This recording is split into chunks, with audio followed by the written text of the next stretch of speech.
Në shtator paga mesatare neto në Maqedoni ishte 45.466 denar ose 740 euro. Kjo është 105.000 denar më shumë se në gusht, ose 0.3% më shumë.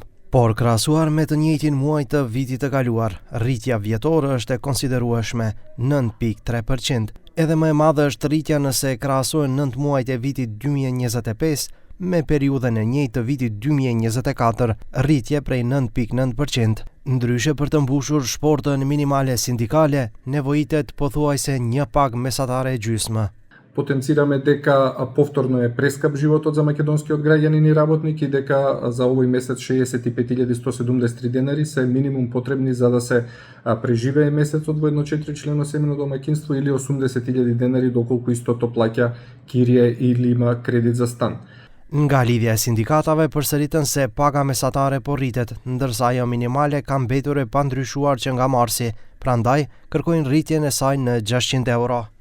За сега минимум 80.000 денари се потребни за да се преживее во месецот за едно семејство, повторувам, и дека нема да отстапиме од барањето за 600 евра минимална плата, имајќи во предвид дека на нашето истражување најголем дел од одговорите беа токму за 600 евра минимална нова плата.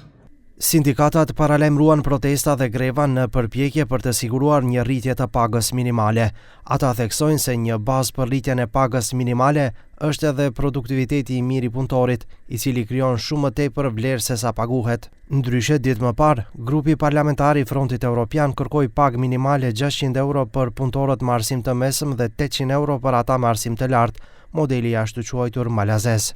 Megjithatë, disa ekonomistë thonë se lidhja e rritjes së pagës minimale me pagën mesatare krijon një efekt enësh të ndërlidhura, ku të dyja ndikojnë njëra tjetrën, duke përjashtuar parametrat ekonomik.